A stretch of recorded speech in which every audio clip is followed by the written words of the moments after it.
I'm going to let you unmute yourself unless we have to unmute you because you aren't really welcome here, because that's a possibility. I don't know if anybody here has ever been on a Zoom call when there was a Zoom bomb by an anti-Semite. I did that once and that was plenty for me, but it takes me some time. Okay, so we're live now, I hope, on Facebook. And we are live today with about 20 participants. I do believe that we're going to be getting a few more. My name is Gideon Ariel.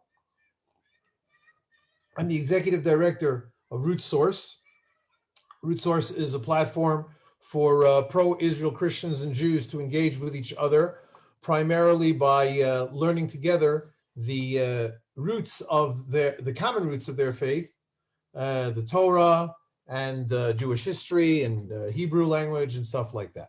I also am a member of in my spare time, I'm a member of the Likud party. That's Prime Minister Netanyahu's party, the ruling party. One second, let me give myself the speaker view. And I also am I think a captain, Seren, 3 bars, an officer in the Israeli Defense Forces spokesman's office. So I am happy to give a presentation today about what's going on, what happened, what is happening, and maybe what will happen. I'm a little bit more confident in what is happening than what will happen, but the distant what will happen, I'm pretty confident what's going to be happening, but that we'll talk about maybe a little bit later. So what we're going to do is I'm going to open the chat box over here for myself. Anybody can chat with me and ask me any question. First, we're going to give a little bit of background. First I'm going to introduce my friend Ken Reed, because of Ken, we are having this briefing at all. Ken is a friend who's also publishing a book through Root Source Press, and he'll talk a little bit about that. And after that, we will give a little bit of background, the political geographical background of Israel. And then somebody sent in a few questions, so I will prime the pump by fielding those 4 or 5 questions. Afterwards, everybody can ask any question that they have, and I will field some of them or all of them. Okay, so I will introduce now, like I already did, my friend Ken. Ken, can you hear me? Yes, I can. Can you hear me? I can hear you and I can see you, so please give us your sponsorship or whatever you want to call it, and then we'll jump right in. Well, I'm very honored to be part of this program, and Gideon, thank you so much. I am publishing a book through Root Source, and when I approached Gideon about this last year, he responded enthusiastically, because the goal that he and Bob Odell have for Root Source is to build bridges between Jews and Christians. He felt that my novel fit within his goals. So I'm going to tell you just a little bit about the novel, and if you have questions about that, you can ask them during the question time for Gideon afterward. So the prize-winning story is my 4th novel. In college, I fell in love with Canterbury Tales by Chaucer. And after I visited the Holy Land a couple times, I was mulling how to write a novel about this experience, and I thought about a storytelling contest, like the one in Canterbury Tales. So my main character, Pastor Vladdy, produces a weekly radio show for Zion's sake. He's leading his 15th trip to the Holy Land on U.S. Presidential Election Day 2016. And as he and his tourists, mostly Americans, tour for 12 days, he runs a contest for his tourists. The challenge he gives them: tell the best story and get your trip paid for. What do you feel as you walk across the Holy Land, the biblical land? Vladdy also believes passionately that God calls Christians to stand with Jews in the state of Israel. The best story will reflect those 2 values. He teams up with Major Eli Bloom, who is an Israeli counter-terrorist and pistol-packing Orthodox Jew. Now, Gideon is an Orthodox Jew, but I don't think he packs a pistol. I've never noticed the bulge at his waist, but who knows? They challenge the tourists to tell the best story and win the big prize, and then everything falls apart on the final day when Ellie takes offense over Vladdy's, "What about the Palestinians?" So why did I write this book?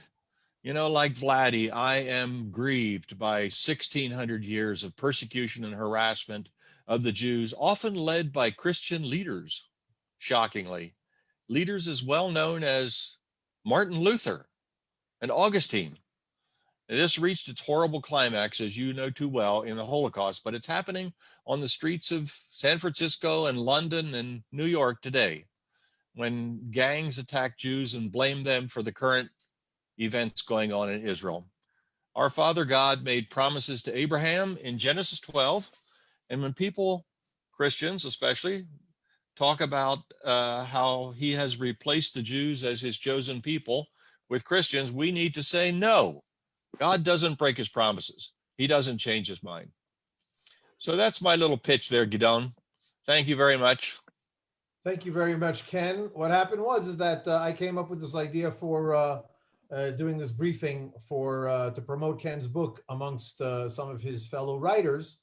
But then I decided to open it up to all of my friends on Facebook and through Root Source, and close to 100 people were interested. I would have frankly been happy to do this even for one person, but that's what I'm doing. So the name of the book that Ken was talking about is called The Prize-Winning Story.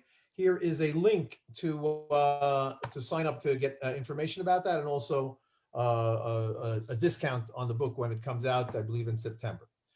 So without any further ado, I'm going to get started over here. I don't know if the people who are listening know a lot about Israel, know very little about Israel. So I'm just going to start talking, and hopefully people will be able to ask questions, and I'll do it like that. Okay. So first of all, what I'm going to do is show you the Middle East. Here is my map. Oh, this is good. One second. This is a map of Israel. This is actually where I live, right near Hebron. Here's Hebron. One second. Takes a little while to get a little smaller. Okay, now we're starting to see Israel. All right. So this is Israel. Let me show you how that looks a little bit more like this. This is the Golan Heights up here. This is the Jordan River going down through the Dead Sea, all the way down towards Eilat, up through the Western Negev. Here's the Gaza Strip. Here is the Mediterranean Sea passing over Tel Aviv, Haifa, and then up towards the border with Lebanon. So that is the state of Israel in general. Here is the Gaza Strip, very nice and small. And here is the West Bank. That's where I live. That star in between is Jerusalem. I like calling this the backwards B. You see, that's like the backwards B. In the middle of that backwards B is Jerusalem. In the middle of the bottom of the West Bank, which is Judea, that's why it's called Judea and Samaria, is Hebron. It's about halfway between Jerusalem and Beersheba. And that's where I live, near Hebron. Now, the Gaza Strip, of course, is where the people from the Hamas live. So what they do over there in the Gaza Strip is, first of all, you have, I think, about 1 million, maybe 2 million Palestinians who live there, some of whom, all of whom, of course, maybe you've got a few 80-year-olds or 70-year-olds, but most of the people who live there are didn't live through 1948 when Israel was founded at a time of a war, when all of the surrounding Arab nations invaded Israel. Miraculously, Israel was able to push off the offense, and not only did we survive, but we thrived. We managed to conquer a little bit more territory that then was actually afforded to us in the 1947 partition plan. Let me quickly show you something else over here. This area over here, I'm trying to do this fast. I know this is not what happened last week. It happened 70 and 100 years ago. But this area over here is what, more or less, what was called the British Mandate. Yes, that's right. The state of Jordan and most of Israel, all of Israel today. Okay, and that happened in the at the end of the First World War, when Britain said we are going to give the send out the Balfour Declaration. That was the Prime Minister, I believe, of of um, Britain, Great Britain, told the Jewish people, we will, if we succeed in overcoming the Ottoman Empire and getting the land of Israel, this Holy Land, to be ours, that we will hold on to it and make sure that a Jewish state, a Jewish homeland, is founded there. And so we were very, very happy. That was the first time in 2,000 years that any non-Jew decided that we were allowed to have our own state in our land. Soon thereafter, they started reneging on their promise. They loped off about 2/3 of that mandated area and turned it into another Arab state called Jordan, Transjordan at the time. And even what was left, they divided into about six parts. Here it is again. The top was, well, part of it was Jewish, part of it was not. Then you had a little bit here in the middle that was also Jewish. And then here on the bottom, you had a little bit more that was Jewish. All the rest was meant to be Arab. Not very much. This was about the size of a postage stamp, as it has been told. But as Chaim Weizmann, who ended up being the first president of Israel, said, if we would be given a Jewish state the size of a postage stamp, we'd be happy to take it. And like I said, from there, we managed to conquer a little bit more land until the 1947 border. One second. The 1947 border is what you can pretty much see here, without the West Bank and without the Gaza Strip. I'll draw it again quickly, and without the Golan Heights. Just this area. No, it didn't come into Jerusalem. It came halfway to Jerusalem. And that was pretty much what we had in Israel. Not a lot. About half the size of New Jersey. Surrounded by hundreds of millions of anti-Semitic and anti-Zionist people want to destroy Israel. And that's ultimately what happened. In 1967, 19 years later, Nasser, who was the president of Egypt at the time, got together with Hussein, who was the head of Jordan and also the head of Syria and Lebanon. They said, we're going to join together and invade Israel. That's what they did.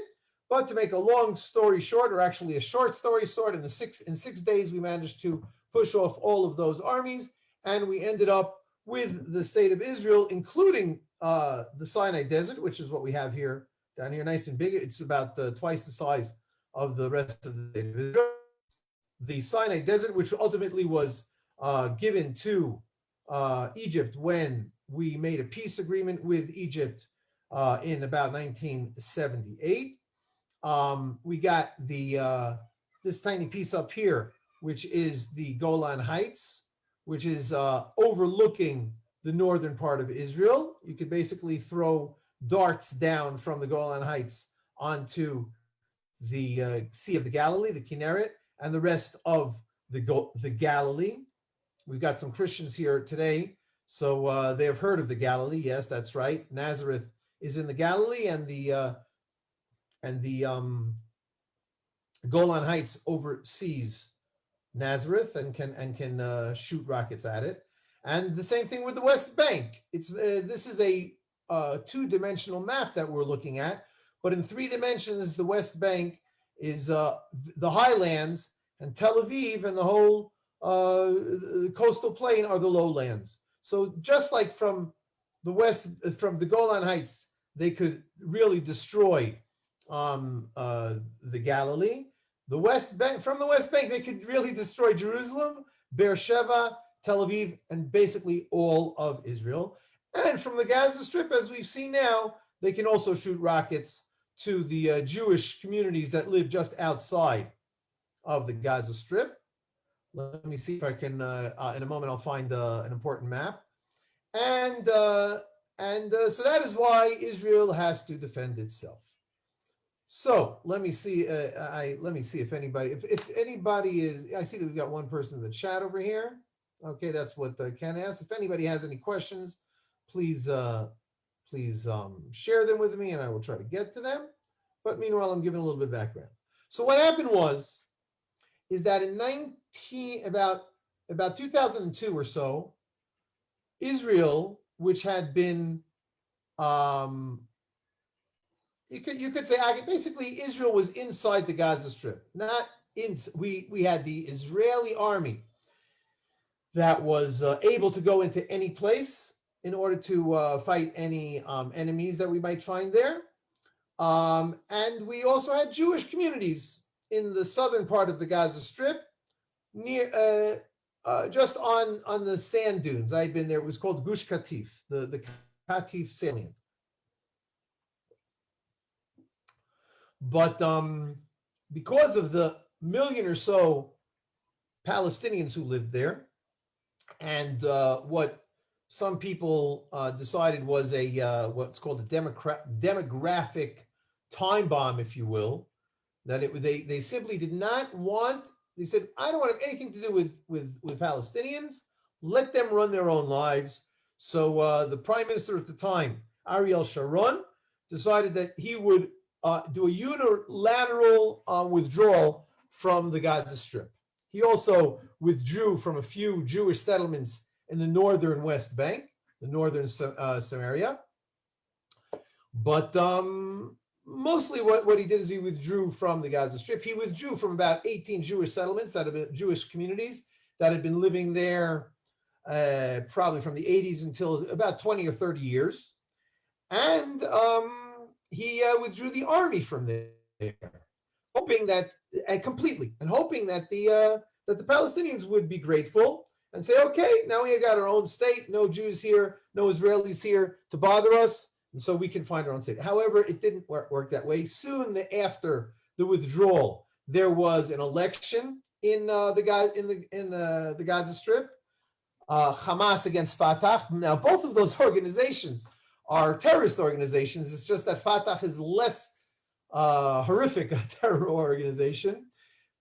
Possibly that is why Hamas won. Hamas won the election, and they soon took over the Gaza Strip. They kicked out any of their opposition. And so now the Gaza Strip is totally run by Hamas. It has been that way for over 15 years. And ever since then, they had started to stockpile bombs, incendiary bombs, rockets, missiles, in order to attack Israel. They did a lot of other kinds of attacks. They dug tunnels under the fence. Obviously, if there would be no fence, then the militants would be able to quickly go out of the Gaza Strip and attack Shokedan, Netivot, Sderot, so all of these are Jewish communities. Just one second. I have to tell my son that I cannot, I'm busy now. Can't talk now. Okay. We're all friends here anyhow. So obviously it was important for Israel to build a security fence around the Gaza Strip. So what the Gazans did, they dug tunnels underneath that fence so that they would be able to come up and attack Israelis, which is what they did from time to time. What else they did? They used short-term mortars that would be able to hit about 5 kilometers. How much is 5 kilometers? Measure the distance from there to about here. That is 12 kilometers, but this is about 5 kilometers.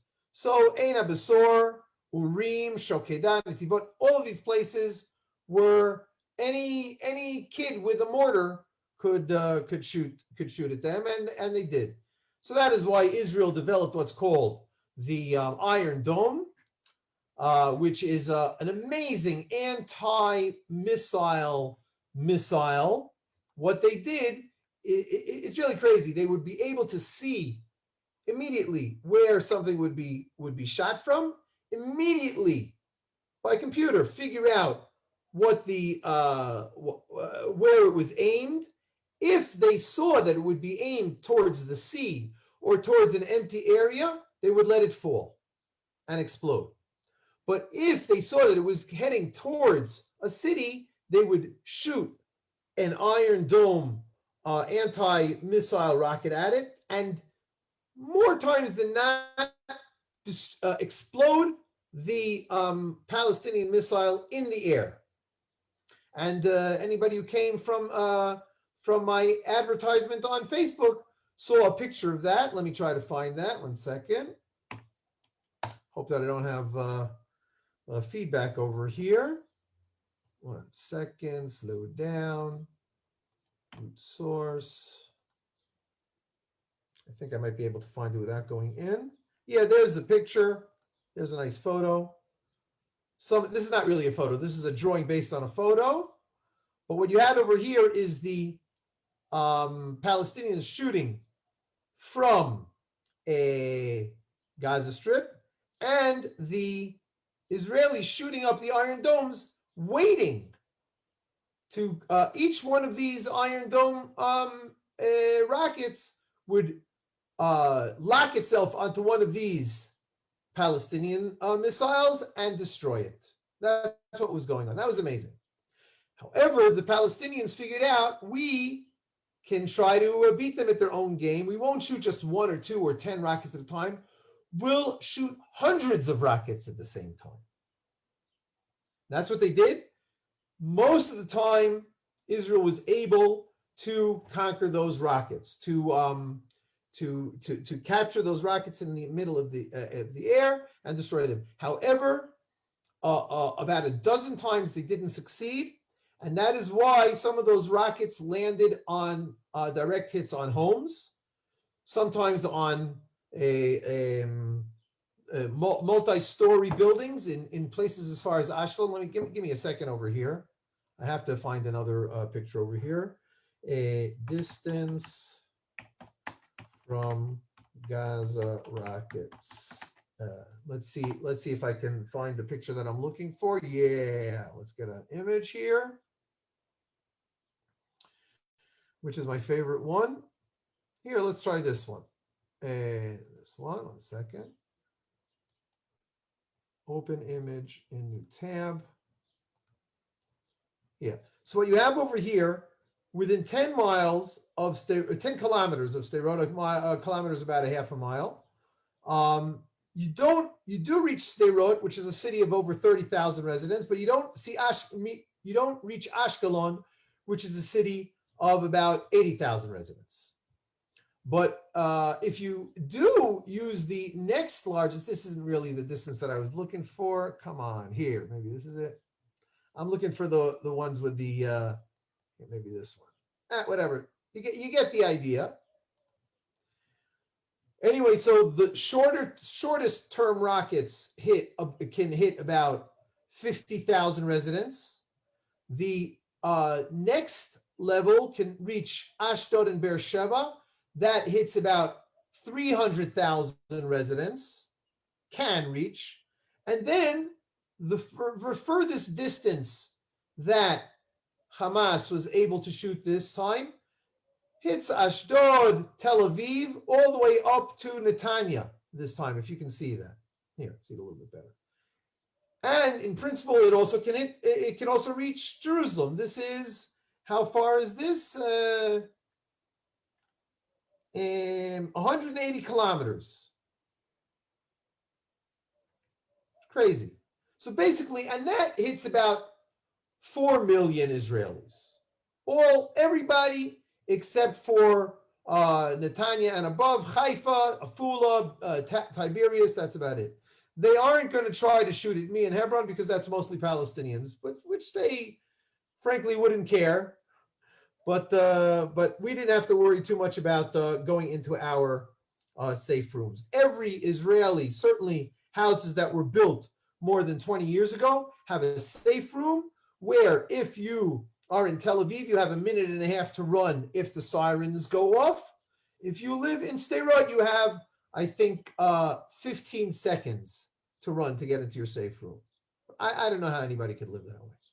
So what we had here is about 4,000 missiles that were shot through 11 days. That's what was going on during these 11 days. On our side, the home front was keeping our upper lip bitten.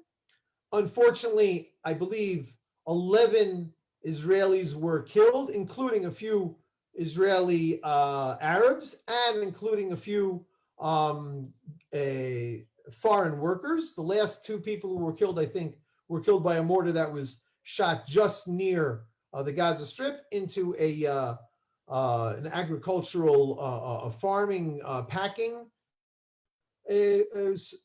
factory, and two Thailand workers were killed. That was what was going on.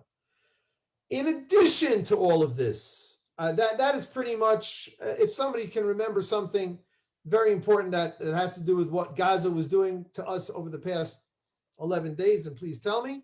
But the other extremely important thing that was going on, what was going on in Israel's Arab population. Now, Israel is a democracy. We have a majority of Jews. It's the only Jewish majority country in the world. Everybody knows that. It's the only place that Jews take care of their own safety and security. Everybody, everywhere else, we just have to, what's it called? Lower our level of belief and say, I believe that Britain will take care of me. I believe that Germany will take care of me. I believe that Russia will take care of me. I believe that the United States will take care of me. In some places it lasted better. In some places it lasted worse. We'll get to the diaspora in a moment. In Israel, we take care of ourselves. We have our own Israeli police department. We have our own Israeli security army and all sorts of stuff like that. And we have about 20% of our 10 million or so residents, citizens, are Palestinian Arabs, or Arabs who most of them call themselves Palestinians, which that means that they lived here in this area before 1948, or obviously their fathers or grandfathers or great grandfathers did. And so, but they are Israeli civil citizens with totally equal rights. We have a Supreme Court justice who's an Israeli Palestinian Arab.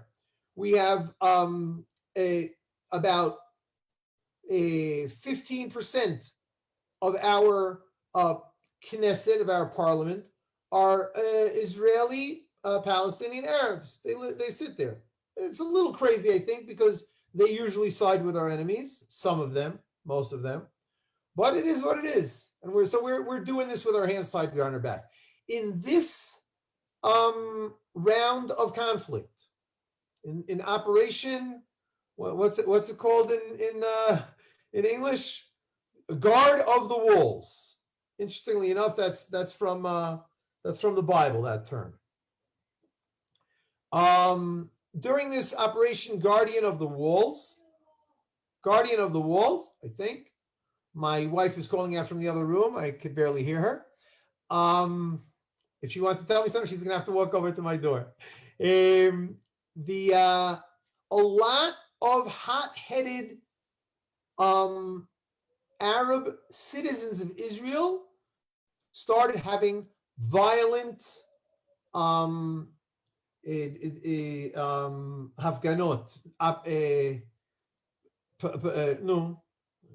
demonstrations. Now, they're having violent demonstrations abroad, but these weren't just violent demonstrations. They were actually attacking Israeli Jews.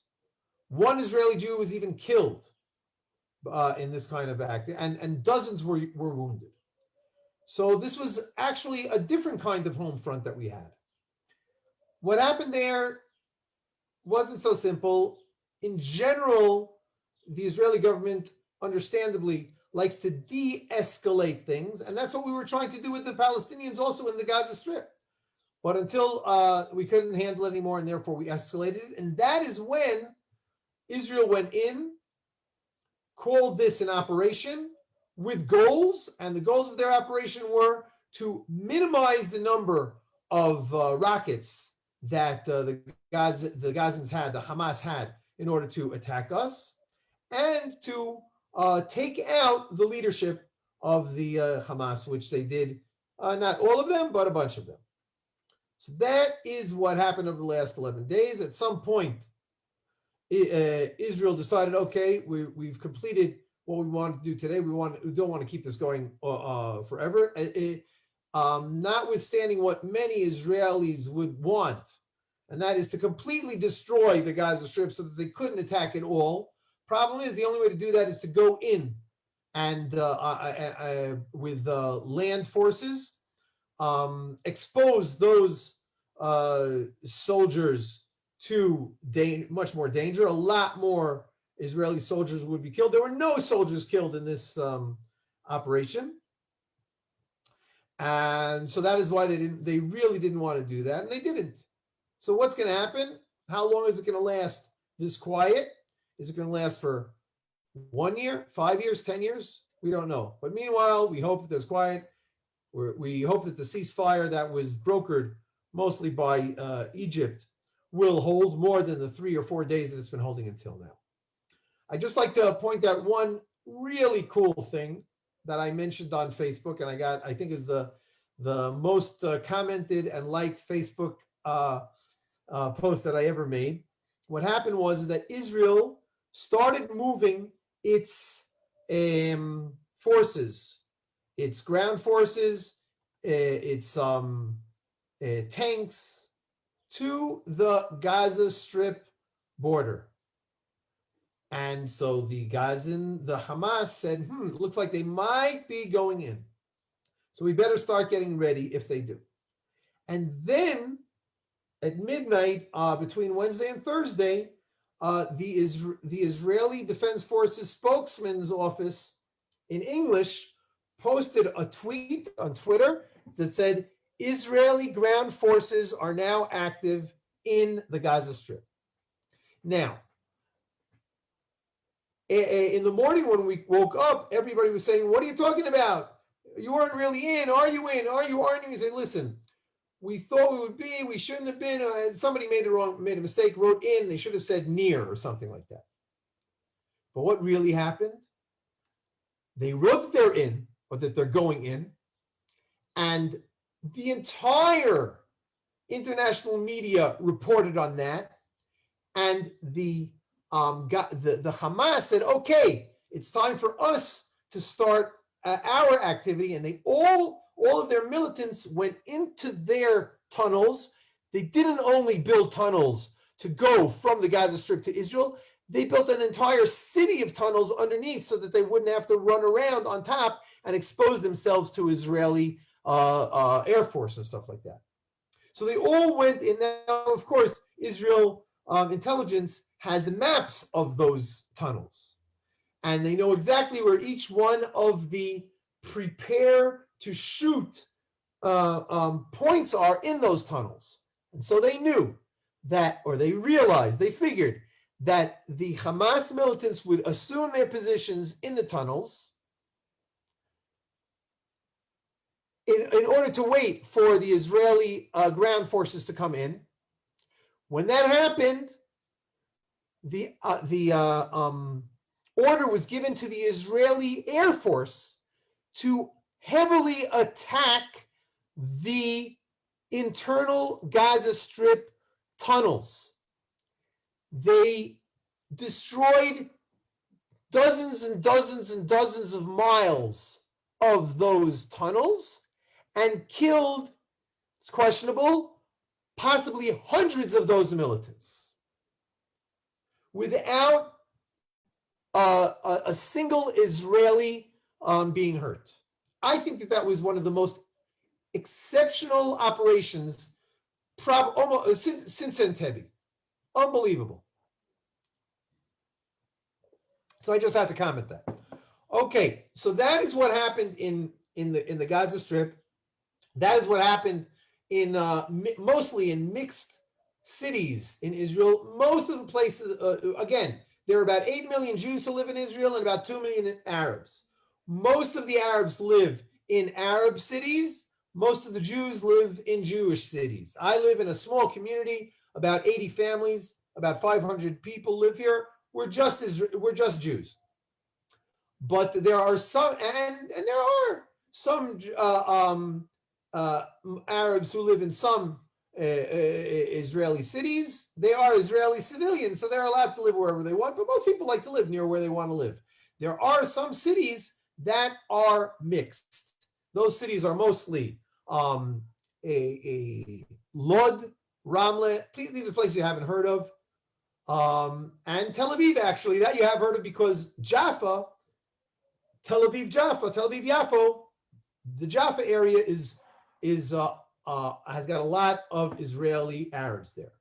So what happened was that a lot of Israeli Arabs, I think, pushed on by the Hamas, started attacking Jews. And it was another big problem. And on the Temple Mount, there were a lot of attacks as well. I'm talking about popular resistance, that's the term they use. They would pick up rocks and start throwing them over the Western Wall and trying to terrorize Jews praying at the Western Wall.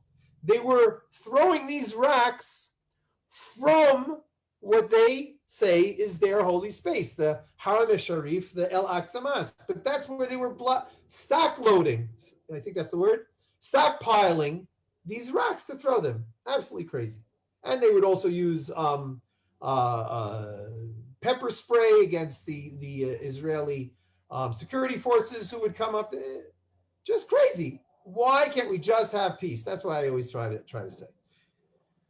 So and unfortunately, and this is still going on, Hamas supporters, Palestinian supporters, all over the world, in the United States, in Europe, would have violent demonstrations, ultimately against Jews. And Jews, I don't remember offhand if any Jews were killed, but I don't think any Jews were killed, but Jews were injured significantly.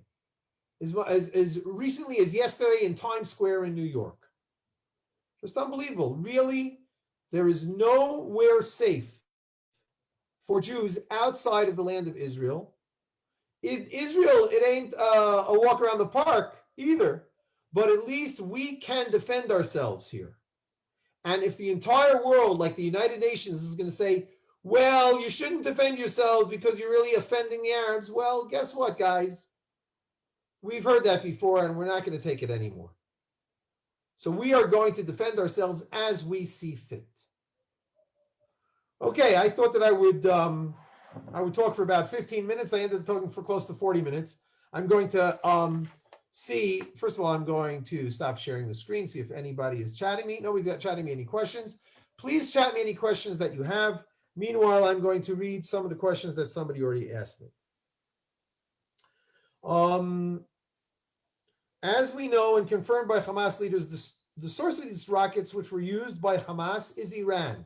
How are these rockets transported to the Gaza Strip?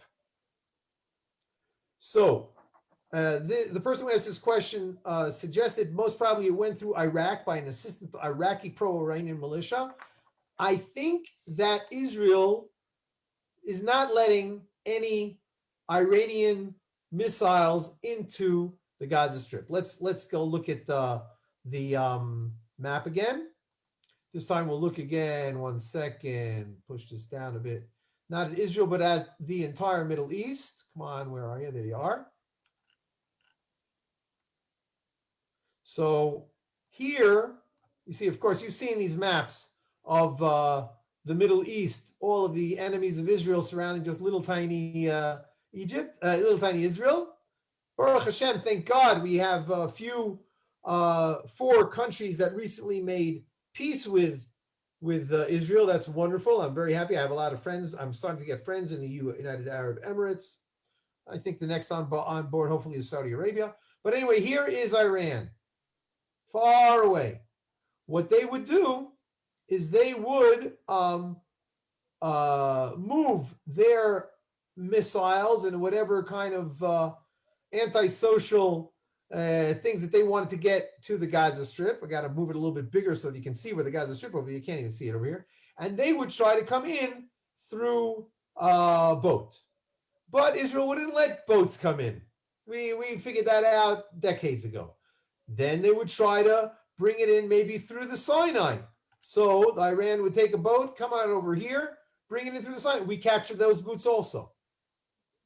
So bottom line is that Iran is unable to bring any artillery or any kind of anti-Israel weapons through the water. So what the Gazans are doing, what Hamas is doing, is they have created weaponry factories inside the Gaza Strip. Mm-hmm. They steal as much metal as they can from Israel and from Egypt, and they make as many kinds of weapons that they can based on Iranian know-how. So that is where they're getting their materiel from, and they make sure to not shoot a lot until they have enough to shoot a lot off. Ultimately, I think they shot about 4,000 missiles.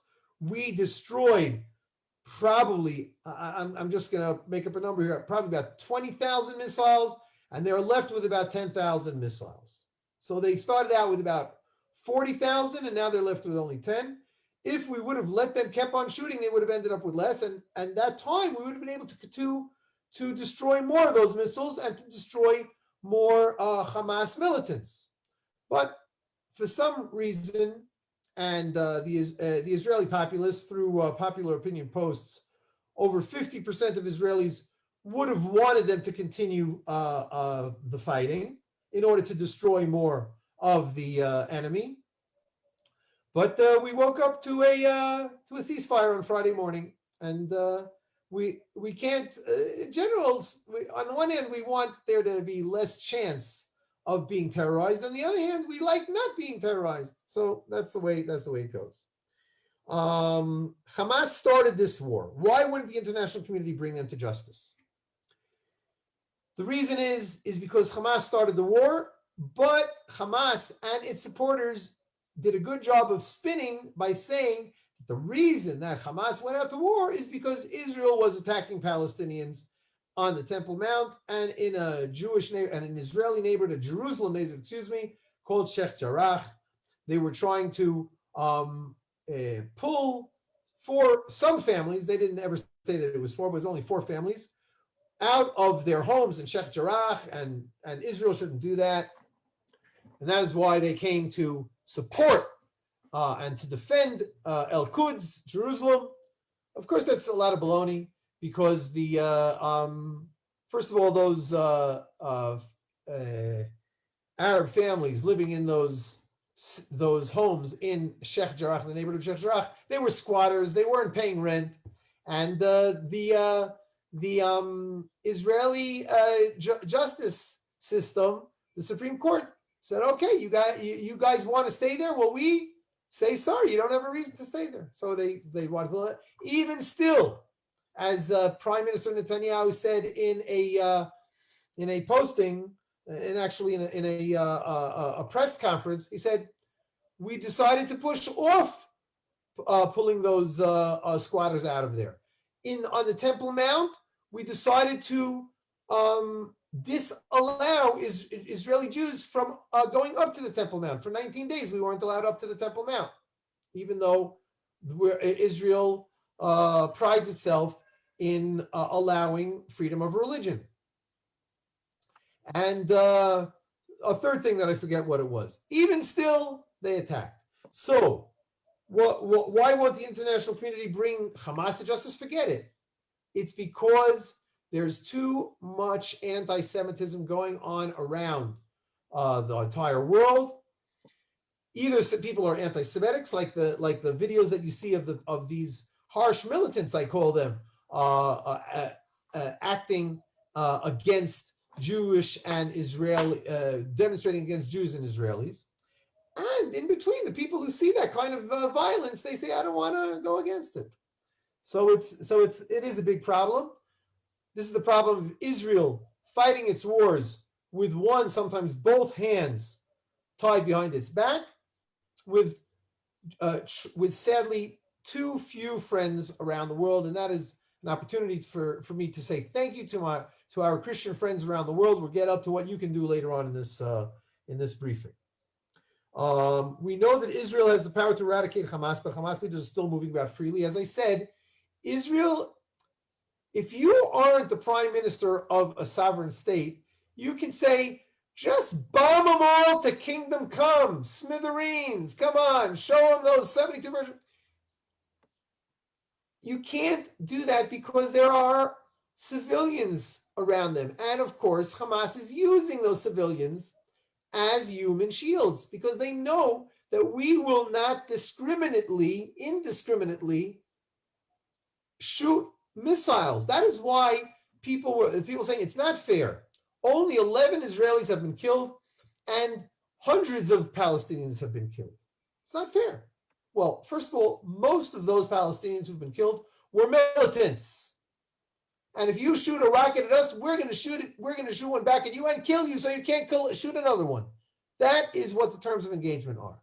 Now, if you happen to be shooting from inside a hospital, from inside an elementary school, then we're going to knock on the door, knock on the ceiling of that. This is what Israelis do. Look it up. Knock on the ceiling, knock on the roof of those buildings, of those hospitals. Say, get out of there because we are going to drop a bomb on this building because it is a military target. And that is what they did to that one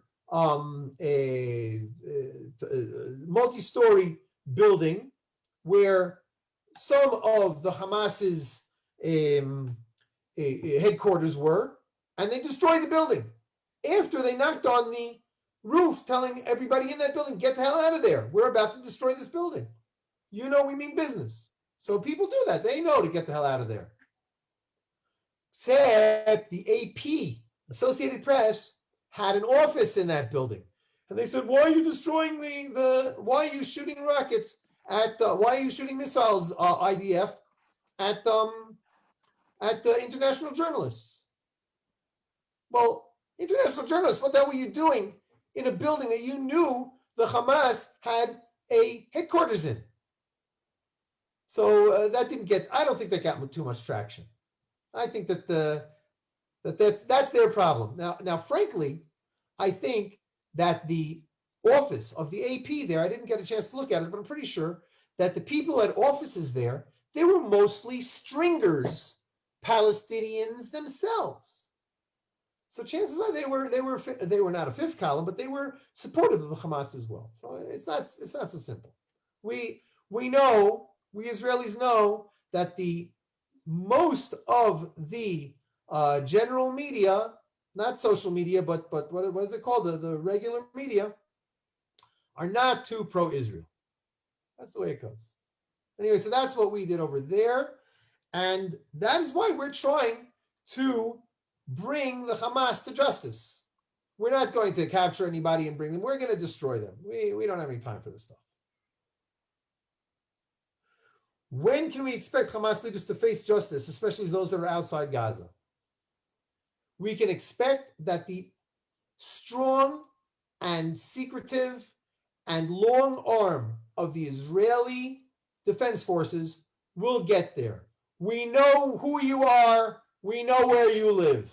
And we will attack you when we think it's correct. And that is the way it's happening. And if that means that some international court of law in The Hague is going to say, oh, you Israelis, you did war crimes. Well, thank you very much. We know what kind of anti-Semites are sitting there. And that's the way it is. And we aren't going to tie all three of our hands behind our back if we have to support and defend our civilian people. And that's what we do. Okay, now we got some more chats going on over here. Let's see what we got. Okay, thank you very much for your questions, everybody. Let me make this a little bit bigger so I can see it. Would you share what activity happened from Lebanon? How safe are the northern Israeli towns? Okay, so I don't know how much the hotline between Gaza and Lebanon, between the Hamas and the Hezbollah, are both internationally recognized terror groups. I don't know how much they coordinate between themselves. But it looked like Hamas said, the Hezbollah up in the north said, here's an opportunity for us to shoot a few rockets. They shot a few. Israel wasn't taking none of that from them, and they made sure that that would be the last ones that they shot. And that's all that they shot this round. So that's how safe the northern towns were. The northern towns were mostly safe from time to time. Listen, we all have relatives in Tel Aviv. We all have relatives in Sderot. We all have relatives just like Israel is a one-family country. So if my cousin in Sderot is under, or in Beersheba is under attack, then I feel like I'm under attack. So it's not easy. And so when a siren goes off, and again, I don't know, I think 500, 600 sirens went off during these 11 days of war. And that means that if you hear a siren, you got to go to your safe room. So there were very few places that didn't have those safe rooms. It was mostly in the north and in Judea and Samaria. So that's how safe we were. Thank you, Jenny, for your question. Fernando asks, thank you. How do you think the current fight with Hamas? Great question. How will the current fight with Hamas affect the Abraham Accords? Will Abraham countries side with Hamas in this war and break relationships with Israel? Definitely not. Because the countries that made peace with Israel recognizes that now's the time to make peace with the good guys and to say, up yours to the bad guys. Now, it's not so easy. They had to recognize that their own country doesn't realize that so much. And I just said that Israeli Jews are all one family. Certainly Arabs are all one, maybe not a family, but they're all one kind of a tribe of sorts. So they had to make some sort of lip service for this. So they quieted down during these 11 days. But the peace with the UAE, the peace with Bahrain, the peace with Qatar, this is long-term stuff. This is really seriously bonding. A lot of economic pieces going on over here. It's much better for Qatar or for the United Arab Emirates to make peace so that they can do business deals with Israelis, with Israeli high tech, with Israeli biotech, all the kinds of techs that we have, then to try to make some sort of deal with Hamas that all that they know how to do is rocket tech and destruction tech. No thanks. So I think that this is only going to make it. It was tested, and I think that they passed the test. We don't have to worry about us passing. We want peace with everybody. Kenneth asks, I hope that I answered your question, Fernando. Kenneth asks, since the Temple Mount is a major trigger point, what, in your opinion, is the future of the Mount? A third temple, coexistence with the mosques. Okay. So people ask me, what does the future bring? I don't know. I do know that the Messiah will come and there will be peace on earth. But unless the Messiah decides to do something that we'll all wake up in the morning like we did in the book of Judges or the book of Kings, I think, that there were 180,000 Assyrians about to attack Jerusalem. But in the morning, they all disappeared. Okay, so God can do miracles like that, and He can do miracles in the Temple Mount as well. I hope that there will be more and more peace with other Arab countries, and we will be able to have them on our side. So we will be able to do more freedom of religion on the Temple Mount. I think that what Israel wants for peace-loving Muslims to pray on the Temple Mount and peace-loving Jews to pray on the Temple Mount. It is a shared holy space. That's what happens. And I hope this won't happen fast, because I think it's only going to happen because of some horrific thing some horrific kind of terror that's going to happen in the Temple Mount. I don't want that to happen.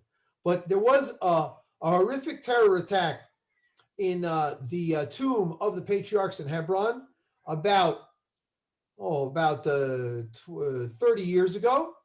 And it was actually a Jewish man who shot about 30 Palestinian Arabs, Muslims, and the Supreme Court recommended that there wouldn't be commingling between Jews and Muslims in the tomb of the patriarch. It's a holy place for both Jews and Muslims.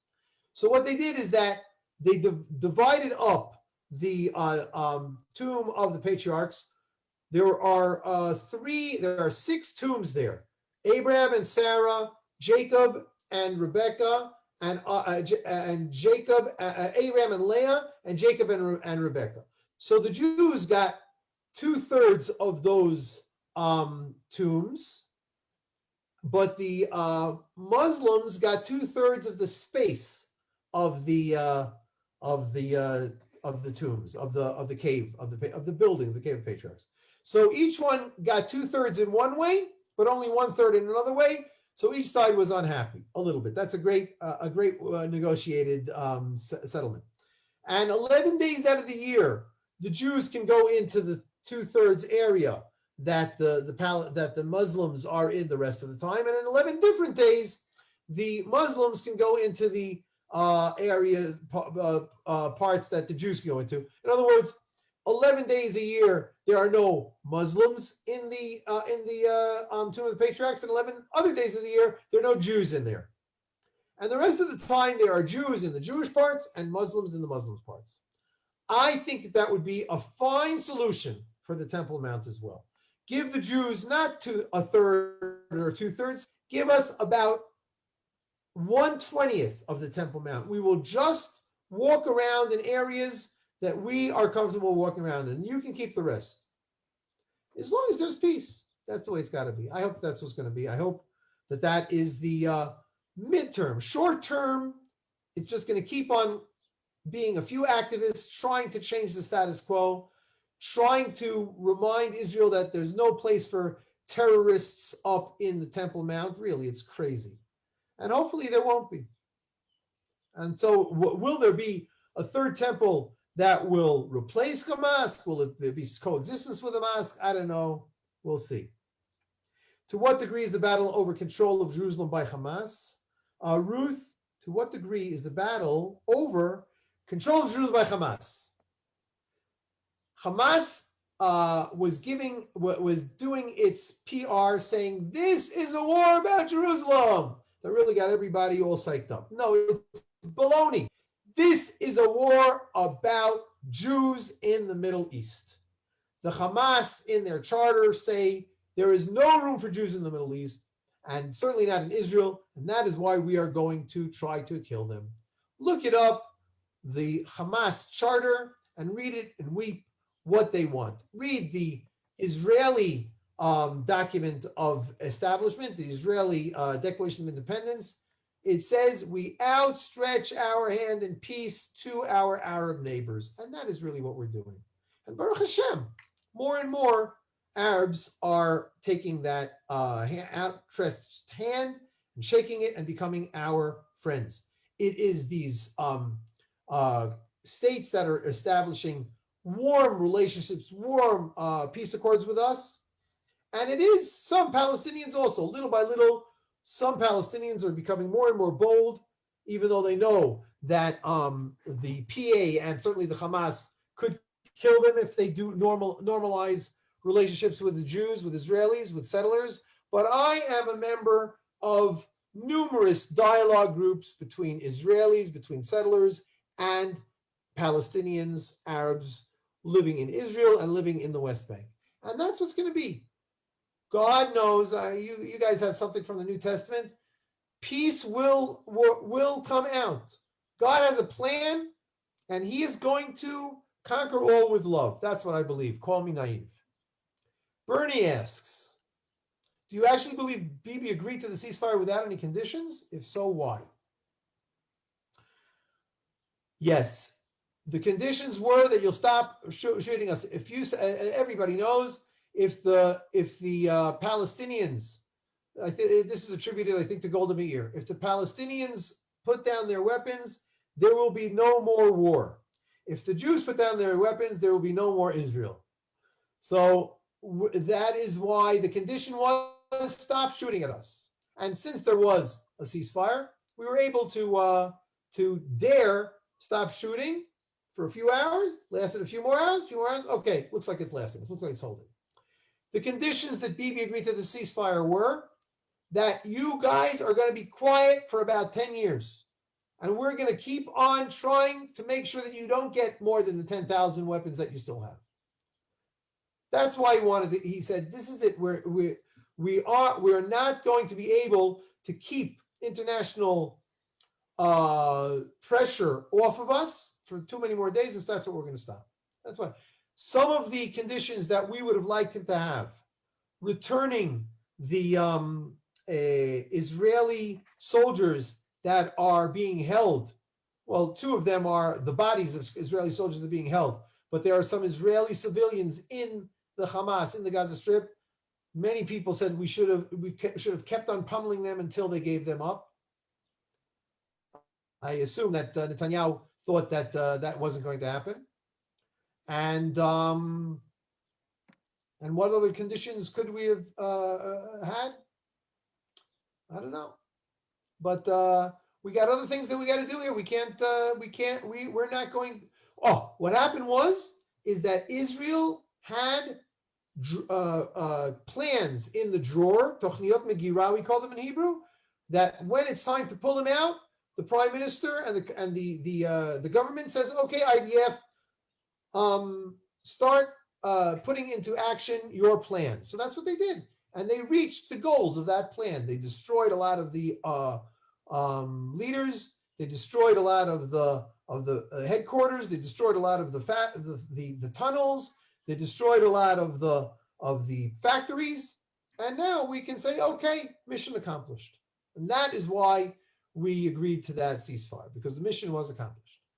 Thank you. Thank you. Jenny asks, what do Israeli people think is the reason that global leaders and media do not understand that the PA is the political face of Hamas? One putting pressure militarily and the other picking up the concessions politically. Anti-Semitism or naivety? I think both. And I discussed that previously. Okay. As Stein asks, hope that even it is so terrible, all will be for the best and bring more peace. Thank you very much. You're welcome. Shalom Gidon. Kelvin asks, the Western media, I haven't pre-read these questions, so I hope that they're okay. If I'll see something's no good, I'll stop reading in the middle. The Western media were reporting from the Damascus gate of the Arab youth coming and going out of the mosque with rocks throwing at the police. Why is there no PA police in sight? By the way, you're new. Okay. The reason there's no PA police in sight at this Damascus gate is because that is not the PA. It is Jerusalem. The PA is not allowed to come in there. Certainly not to have a police force in there. They're not even to have a PA flag there. So that is why Israel has to juggle all of these issues. Not easy, but that's what we got to do. Where there are PA police, the PA should try to do good stuff. Sometimes they do good stuff. Sometimes they don't do good stuff. That's why we have to come in with the army. Thank you. How can the USA, Kathy asks, how can the USA give aid to build Gaza, but not to Hamas? As Biden said, when Hamas, if Hamas is ruling Gaza. You'll have to ask Biden. I think the money is fungible. As you said, Hamas is ruling Gaza. We have seen that they have not rebuilt much of Hamas. They certainly haven't built secure rooms for their civilian population. They continue to try to make it worse for them. So I don't know. I have to admit, from where I'm sitting, it looks like we had a good 4 years while the strong hand of President Trump was in the United States. A lot of the surrounding country, Muslim countries, Arab countries said, okay, it looks like this is a good idea to make peace now. Right now, it looks like a lot of the terrorists and a lot of the Muslims and a lot of the Arabs are trying to test Biden to see if he's going to, how much of a free hand is he going to support Israel. I believe he's only been in, let's see, January, February, March, April, May, June, for 150 days. He's got 4 years. Hopefully, I'm going to try to be optimistic. Hopefully, we'll be able to move forward with peace and not a not realistic peace. And hopefully, we'll be able to succeed in making real peace with Palestinians that want to make peace with us. We're not going to make peace with people who do not want to make peace with you. That's just going to be a hunda. That's just going to be a short-term ceasefire, and we want peace. That's what we want. Let's see the last question that we've got for now until another question came in. Will the internal struggle inside Jerusalem be a positive truth reality check for the pending government trying to be established? Well, the pending government, you're talking about the Israeli government that's trying to be established, which I didn't even mention until now. It's this war, this operation, made it so that certain parties, I don't have enough time to describe this. You can look it up on YouTube. We have some recorded messages about this. We are a multi-party system. I think we have about a dozen parties in the parliament, in the Knesset. About half of them want to have a right-wing government, and about a half of them want to have an anti-Netanyahu government. And about 2 of them are willing to go with either, depending on which way the wind is blowing. But up until now, there has been no government founded because there hasn't been a majority of party members that say, okay, we're going to go together. It's not easy. It ain't easy. I don't know what's going to be. I don't think that there's going to be a government established. I think that we're going to end up going to a 5th election in 2 years. Trinity asks a naive question. When Israel withdrew from Gaza, there was no peace. Why doesn't Israel just move back in? The answer is because the majority of Israeli civilians think that it'll be worse if we're in there than it will be if we're not in there. Because a lot of our soldiers will be in harm's way. And our soldiers are our sons, our children, and we don't want to put our sons in harm's way. It's not simple, not a simple issue. I don't know if any even right-wing government will be able to have a constellation that they will be able to move back into the Gaza Strip and push things back to the status quo ante, where we will be able to go back to the Jewish communities that were living there. I assure you that virtually every Jew who was kicked out of his community in the Gaza Strip in the early 2000s wants to move back. And many more. I'm telling you, I would consider moving to the Gaza Strip if there would be a Jewish community living there. Because my wife and I, we said, you know what, we're getting older, we're getting colder, we want to live on the seashore. And to do that in a way that is also ideological, also to claim this is our land, that's something that we would consider. But right now you're calling my bluff because they're not moving back there yet. Okay, and the second to last question for now, because it's getting a little late. How close is the series Fauda to reality on the ground in Israel, in Judea, Samaria, and Gaza? I am not, first of all, I only saw 1 or 2 episodes of Fauda. I used to watch a lot of TV, and then I got rid of my TV, and now, thank God, Root Source is taken off, so I don't have time for anything, and I only watch YouTube videos if I can watch them at twice the speed. So I don't have time to watch any Fauda programs. The little bit that I watched, I would say that it's pretty damn close to reality. And probably reality is more amazing than what you see over there. That's what I would say. That's what I would say. We are a real cool country, and it's all under God. So 2 last issues. First of all, I would like to point out that I am appearing again in 2 hours on another program. So I'm going to share the link now, and I'm going to also share it on the Facebook. Here is the link. Let me stop sharing here. Here it is to everybody. Let me first find it. 1 second. Copy link, copy link. No, copy link URL. Here it is, everybody. It is my friends at Israel 365, Rabbi Tuli Weiss and others. Let me get it over here. Let me share the screen here. This is what we're going to have starting at 9 o'clock Israel time, in about a little under 2 hours your time. I stand with Israel. Anti-Israel protesters are rallying against the Jewish state. Now is the time that Israel needs you more than ever. We're going to have an online Israel rally. How can I help Israel today? Join our virtual rally on Zoom, and you will see these Israel's leading advocates. All of them are my friends, and I am honored to be with them. Avi Ablo, Abramowitz, some guy, Michael Dixon, Josh Reinstein of the Knesset Christian Allies Caucus, Yael Eckstein of the IFCJ, Tuli Weiss, Kiva Gersh. I think I was over somebody. Yoni Kempinski of Israel National News, Sharon Sanders from Christian Friends of Israel, Tommy Waller from Hayovel, and David Parsons, unfortunately, his pictures and here is from the ICEJ, and my friend Yehuda Glick, the former MK, a member of Knesset. So each one of us is going to speak for about 5 minutes. It's going to be for about an hour and a half, and I do hope that all of you will be able to go there. Please check out. Let me show you the link over here also. Make it nice and big. 200%. There it is. There's the link. Israel 365, Stand with Israel. You Google that and you'll find it. Okay, what else we got over here? The chat. Thank you very much, Christopher. You're welcome. The most important thing is please make sure that you sign up at Root Source. I said that this would not be a solicitation. I'm not soliciting you, but I need you guys to be my friends. I want to be your friends. I tonight also about how can you help.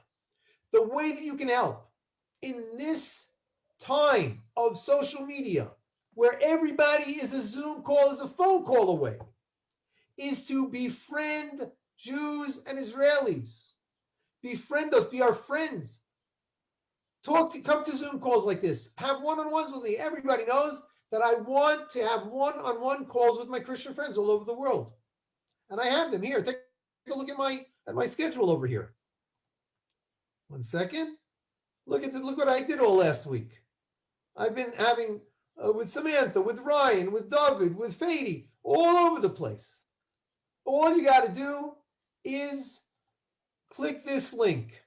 The link that says, please find a good time to have a Zoom video meeting with me here. calendar.com/events/meet with Gidon Ariel. Just send me an email at gidon@root-source.com. I will respond to you with that. Say, I'd like to meet with you, Gidon. Send me the link. I'll send you the link. So that's one thing you can do with me. And, you know, I'm a crazy friendly guy, but all Israelis are friendly. Find an Israeli on Facebook. If you're not on Facebook, find it somewhere else. Signal, I don't know. Say, are you an Israeli? Will you be my friend? Really, that's it. And be our friends. We love friends. And if you live in America, find another friend. Your congressman, your senator. You be in touch with them and say, you guys have to support Israel all the time. That's what you can do. You want to make donations to Israeli nonprofit organizations? Please do so. Find the organization that speaks to your heart most and give donations. Now Israel is coming out, the whole world, Bezrat Hashem, God's help, is coming out of COVID. Visit Israel. That's the most important thing. Don't say, oh, it's a bucket list. Put aside 1 cup of coffee a day. If you, here's my offer. If you say, Gidon, I have enough money for the plane, but I don't have any money for a tour for sure. I don't even have any money for a hotel. I will put you up in my home for free. Just get here. There. Let's see if I'm calling anybody's bluff. If you really can't afford anything, then you can afford a round trip. Go to this thing called Dan's Deals. There's a site called Dan's Deals. So every so often there's a trip there, round trip from New York for $400. Come on, come to Israel. That's it. And be in touch with Root Source. That's it. Did I forget anything? What you can do to help Israel? If you can share this video, I'm gonna just put it up. Now listen, I don't like to debate people. If I see some of these anti-Israelis with their vulgarity, I don't engage with them. If there's anybody here who does like that kind of engagement, all the power to you. Keep on doing it. But mostly your fight is not with them. If you know what a debate is, your debate is not to try to convince your debate partner. Your goal is to try to convince the audience. Find somebody in the audience who you can try to convince. Don't do it online. Do it offline. Do it on Messenger. Hey, what's really going on in Israel? Let me try to tell you, and let me try to introduce you to my friend Gideon. I talk to everybody. That's it. Okay, ladies and gentlemen, there's four more comments coming in over here. Let's see what the chat brings. Thank you very much. Thank you. We'll catch up soon. Thank you. And of course, Kathy, she's got the most important answer. What can you do? Read the Bible. Read the Bible. Share the Bible. Tell people to read the Bible. That's true. I love to teach the Bible to Christians because a good Christian knows the Bible, and a Christian who knows the Bible is a good Christian, and a good Christian supports Israel. Because if you read the Bible, you will know that God supports Israel, and how can you go against God? Can I get an amen? Very good. I will be sending a recording of this talk. If there's anybody who's on this video just now who didn't send me an email, send it now. Let me share everybody my email address again. 1 second. Gidon@root-source.com. Check it. Gidon@root-source.com. Send me an email to make sure that I have your email address. And when I have your email address and the video is ready, we will put it up. First of all, soon it's going to be stopping live on Facebook. You'll be able to check it on Facebook and Root Source on Facebook. We will put it also up on probably on our YouTube channel and also on our Root Source site. Tov, how'd I do, everybody? Hope you liked it. Hope I answered your questions. And I hope that God will bless his people with peace. Toda Rabbah. Shalom.